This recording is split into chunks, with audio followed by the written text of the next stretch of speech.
Here we go. Okay. Hi. Back.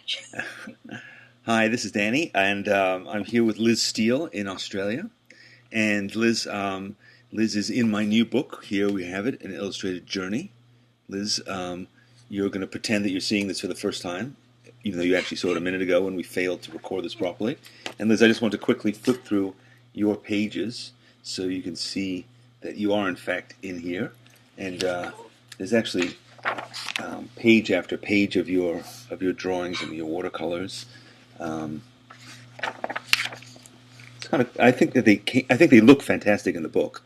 The quality of this, the quality of the printing is really good, and it's on this sort of shiny paper, so you can really see everything that's in them, including photographs and so forth. So that's it, the Illustrated Journey, and hopefully you'll have it in your hands if it's on a slow boat to Australia as we speak. So Liz, just to kick things off, tell me a bit about what you do and how you came to draw and what role drawing plays in your life.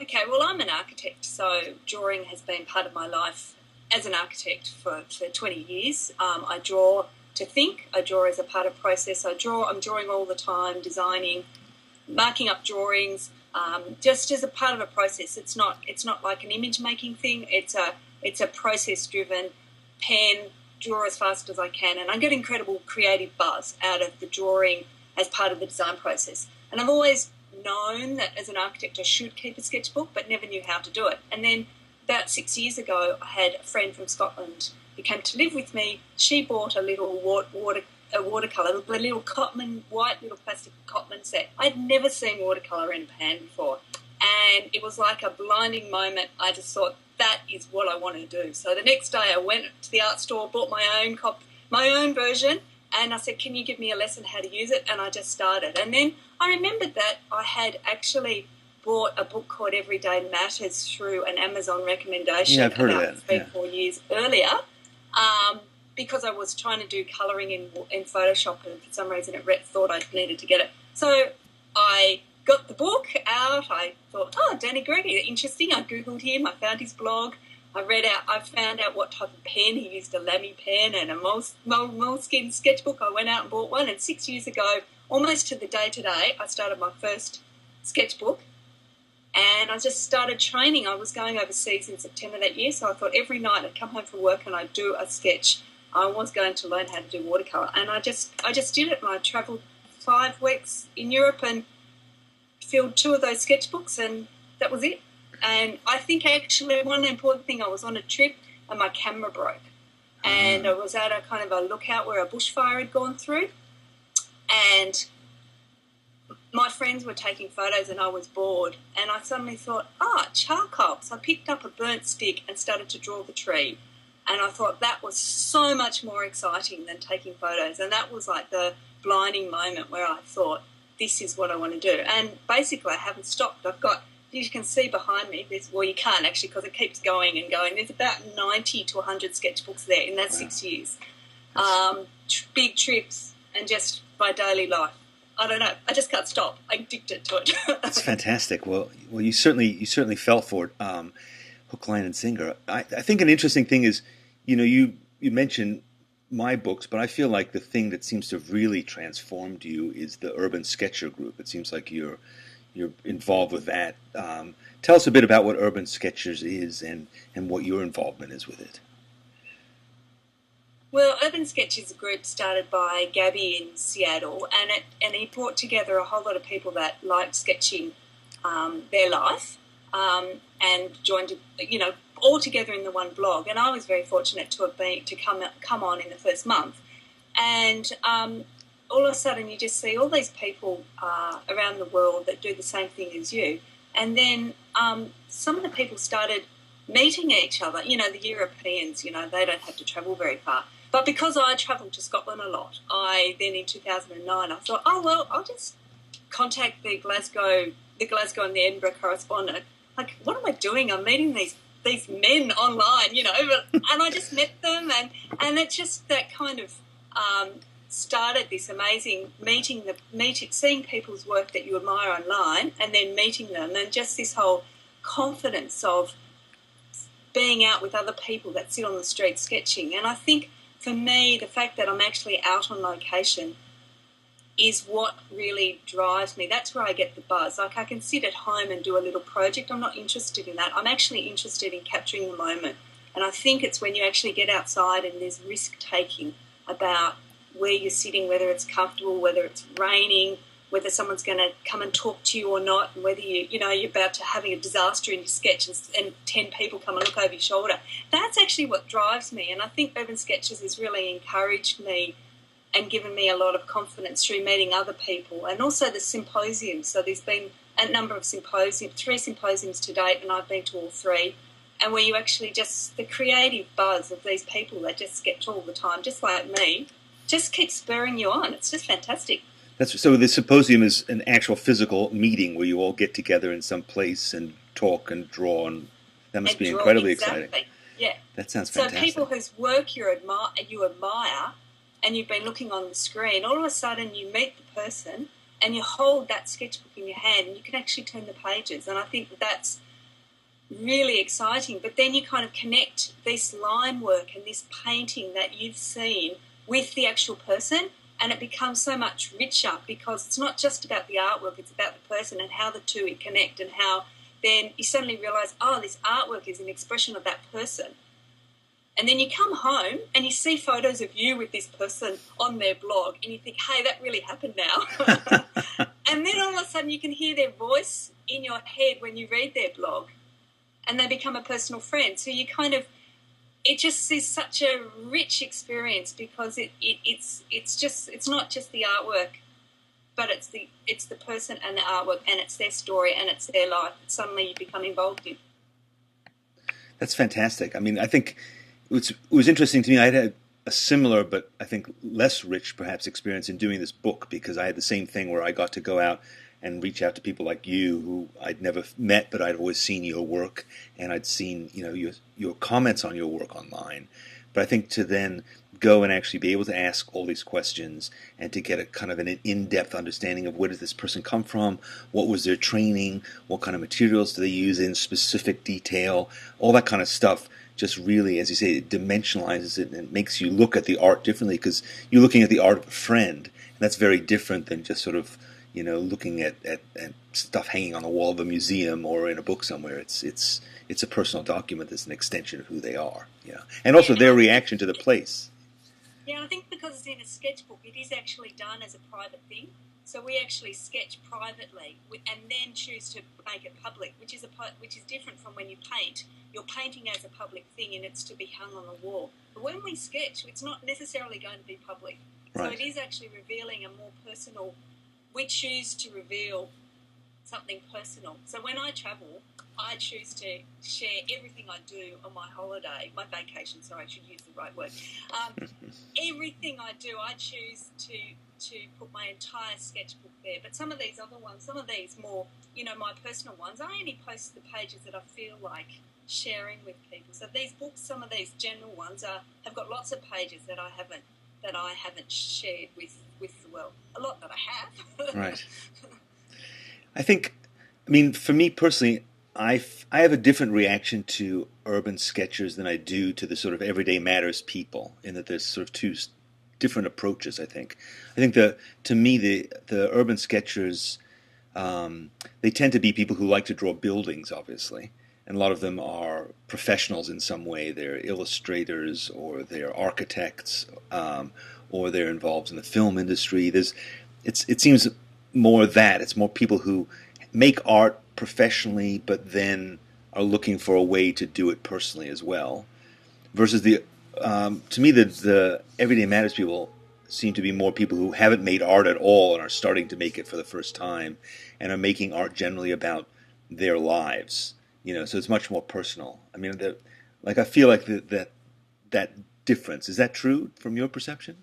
No, I wouldn't say that, and I would say definitely in the last year's symposium in Santo Domingo, Dominican Republic, there were more of the people sketches than the architects. Really? Type thing. So there are a lot of the correspondents of urban sketches are people that only draw people. So that I wouldn't say that it's mainly drawing buildings, but I think there is an emphasis on place and context as opposed to object, and so therefore you're inherently going to get more urban landscapes or spaces than you are going to get just people in isolation, because that doesn't a sketch of a person in isolation doesn't tell the story about where you are, which is what urban sketches is all about. It can, but it's a broader thing. And as for I would say yes, probably Everyday Matters is made up more of a lot of people trying art for the first time. But I think there's a lot of urban sketches that are the same. And I've just started an urban sketches group in Australia, and we're getting those people coming along, and it's fantastic. And to get those people to be sitting out on location really early on, it's just great, because all of a sudden they realise, hey, I can do this. You know, it's quite scary, but they do it in a group, and it gives them confidence. And I think that's very exciting, and it pushes people to develop their artwork quicker, I think, than just drawing a cup or something wrong with drawing a cup, a teacup. But yeah, it kind of pushes people to broaden their concepts of what they can tackle, and that's what I like about it. It spurred me on so much more to go for anything, really. So the group aspect of things is a really important part of it for you as well, which is the communal thing, drawing with other people, and how that pushes you to try new things, or at least to draw a lot, as opposed to going by yourself. It is, but I mean, I would still say that my most satisfying sketching times are when I'm on my own, though. So it is it's like today, there was over 50 sketches in Sydney. 50 people turned up to a sketching event in Sydney. Wow. And I just called it a chat crawl rather than a sketch crawl, because I ended up spending most of the time talking to people. But then I was really excited because some of the things I've been doing in Singapore with the Urban Sketches group has given me a bit of a looseness. So I was actually able to get 3 sketches that I was really happy with, that I only did in about 15 minutes in between the chats. And so I kind of have a different mode when I'm with people than when I'm on my own. I'm very focused. I draw a lot. I go from one sketch to the other. But when I'm with people, I just think, well, part of it is, is talking. And I kind of try to train a bit of a reflex sketching approach, where I try and draw and talk at the same time. And sometimes it works, sometimes it doesn't. But, that's part of recording the moment. Right. So does that obviously affect your concentration? I mean, I find when I go out with friends of mine to draw, I'm always excited to get together with them. But then as soon as we start drawing, we're all sitting there in silence for 45 minutes next to each other. And it's only when we're done drawing that we can then start talking to each other, usually. And some of my friends can do a drawing for 6 hours or something like that. I'm done in 20 minutes, and I'm looking around like, oh, okay. Friend that is, actually. Yeah.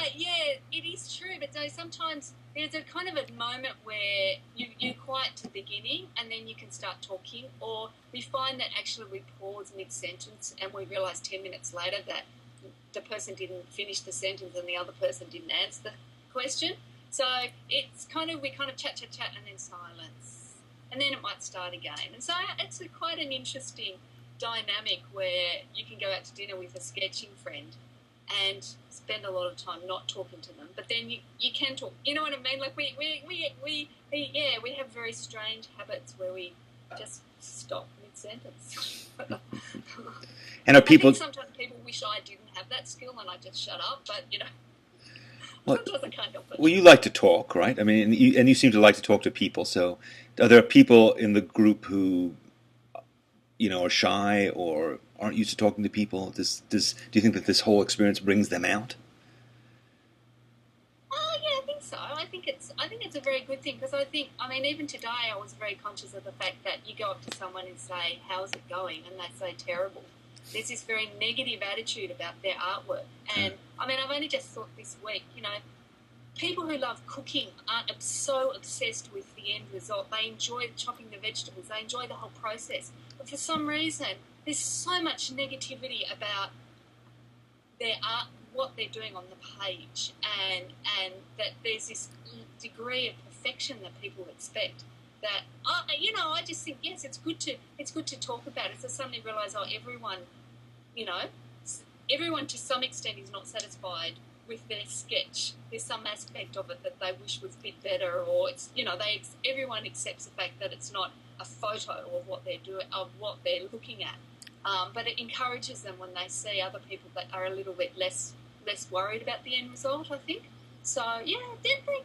Yeah, I think it really encourages and inspires people to be around other people doing it and talking about it too. Right. Because it's such an internalised activity. Right, absolutely. So just to change directions, I want you to do two things. First, I want show us your kit. What do you draw with? Okay. What are your Here we go. So my kit, very, very important. It's always in a bag. Mm-hmm. Okay, so this is the bag I took out today. Kind of. So it's not your handbag; it's a special bag. It's not your handbag. I haven't ever found the perfect bag, but this one is quite good. And the most important thing, it's got to have two front pockets that I can easily access, get to, and a strap that I can put across my body. So one of the pockets holds my pens. Do you want me to? Is that? Yeah, that's great. Pen. So this kind of varies quite a bit. So I have a Lamy, my beloved Lamy pen. So this is a calligraphy version of a Lamy pen with a normal nib in it that I just adore holding in my hand. I love the long tail and the balance. Sorry, I've got to try and make sure I get this in the camera. And then I have a collection of watercolour pencils and brush pens and white gel pens and pencils, and that quite varies quite a bit, and a nice big travel paintbrush, which that's nice cool. and which I pull out, a lot lately, which is good. That's a nice brush. I've never seen that kind of brush before. It's very good. It's so nice that I've written I've got my details on it and said there'll be a reward if it's lost. Mm. I don't want to lose that one. And what else? And then my other pocket, I have my little paint tin, which I've got that on the picture. I've taken the middle. That was a 12 kit that I've taken out and put more paint in, and then I've got a little bit of blue tack just in the corner there, which I then go and put my water bottle on. I've got a travel brush. I've got a travel brush that fits in here very tightly, which I'll probably end up getting paint. There's the little travel brush. And there. did you put those paints in those pans, or Yes. Yes. So they're all tube paint. Well, not all of them. Most of them are tube paint, but they're very wet because they've had a big workout in Singapore in the last couple of weeks. And then my last important thing is my black wristband with the kangaroo. Yes, I remember that. Yes. Which I put on my wrist and used to wipe my brush. So that's basically my little kit. But my pens just change all the time. I like to have a variety of different things that I can use, so that if I'm in a museum or something where I can't use watercolour, I could use my watercolour pencils. Or at the moment, I'm experimenting with mixed media and doing all kinds of stuff. So. And what do you put in that? What do you put in the Lamy Safari? What kind of ink are you using? Noodlers. Yeah. Which I don't have a problem with. Some people have a problem with. I think people have a problem because if you use noodlers and you use it thick, it dries into the paper. But if the top layer is connected to other ink rather than to the paper, it's not waterproof, something like that.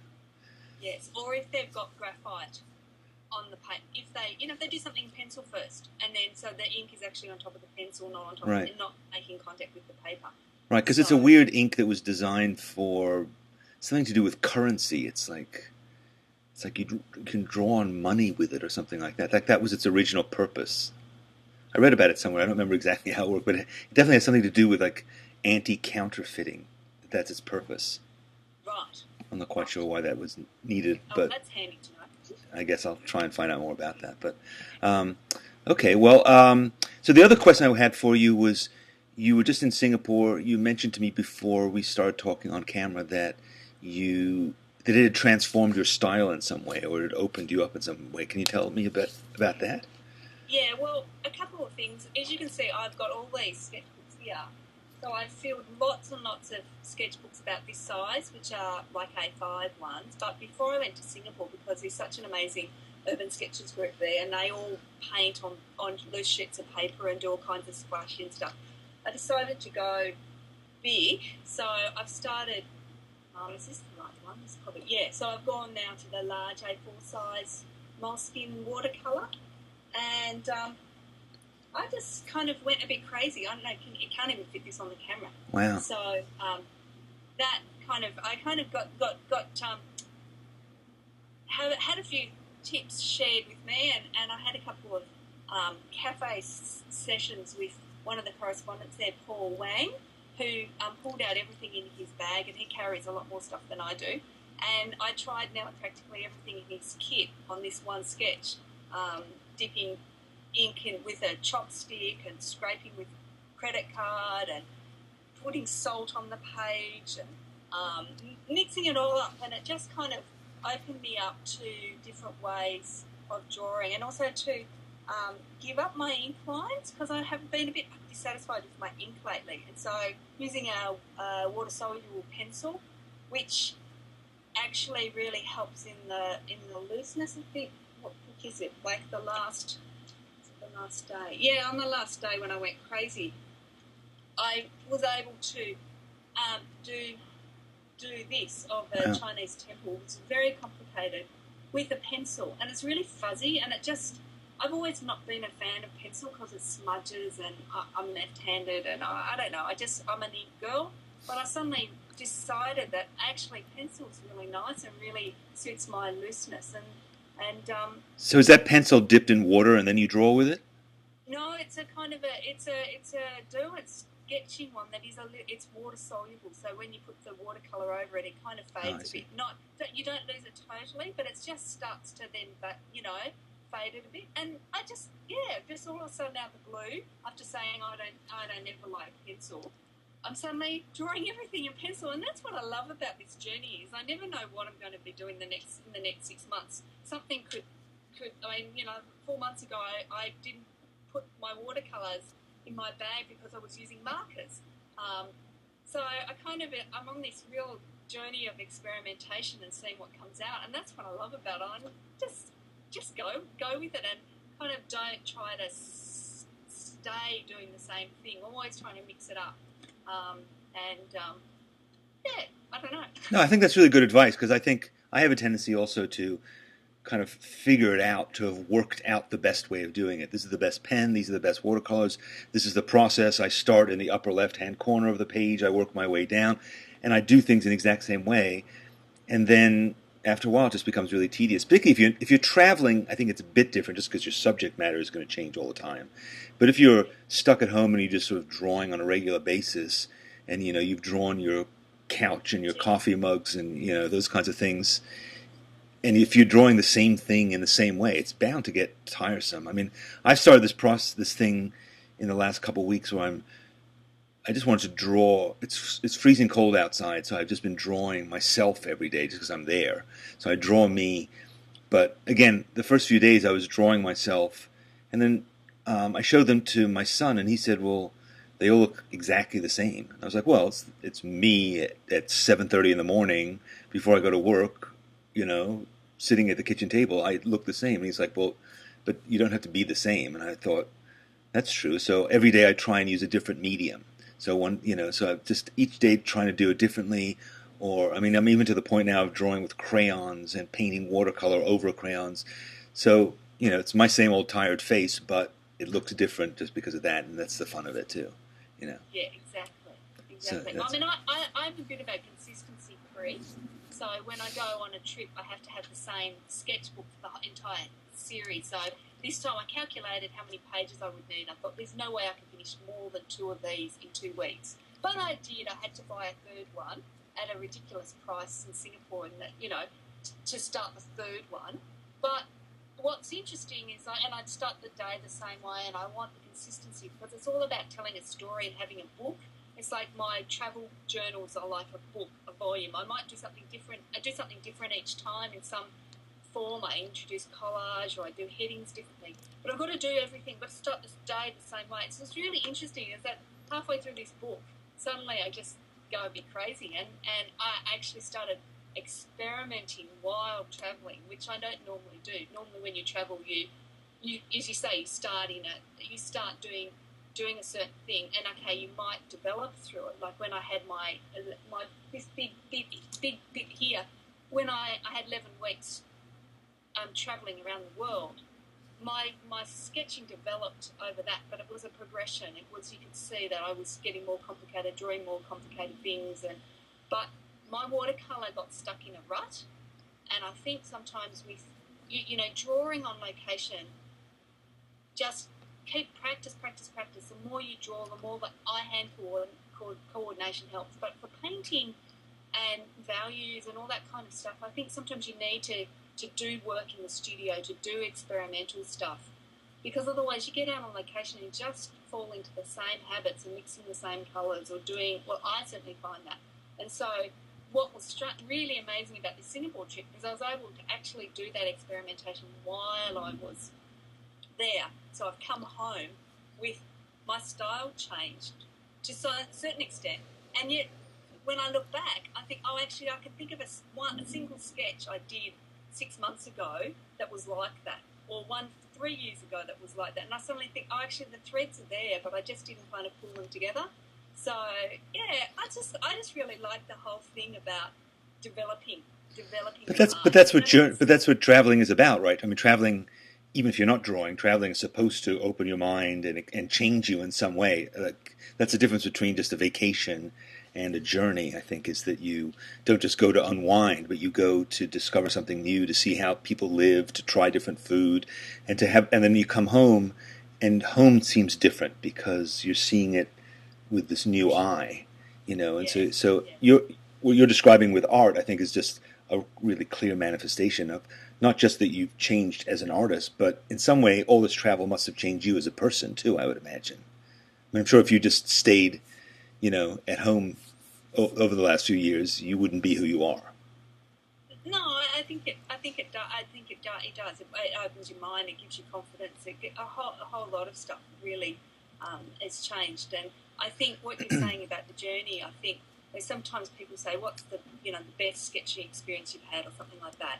And I always say the best sketching experience I've had is actually the feeling I had on the plane when I was coming home after my big 11-week trip, when I suddenly realised, hey, my holiday, my vacation is not over, my journey's just beginning. So I actually felt when I came home and sketched the Opera House, and it's that Opera House sketch that's in the book, I was just like, I've just been around the world, and I've come back to, one of the most beautiful cities in the world, and it was a grey day. It wasn't even sunny, but I'm here. I always felt like when I come back from a sketching trip, I start my journey when I'm home, because I pick up so many things and inspiration along the way, and particularly with urban sketches, you can meet up with artists every country, or it's creating a network of people that you can go and sketch with a local urban sketches group somewhere, and then so you come back and you start the journey when you come home. That's how I feel. I feel like I've come back from Singapore going, right, okay,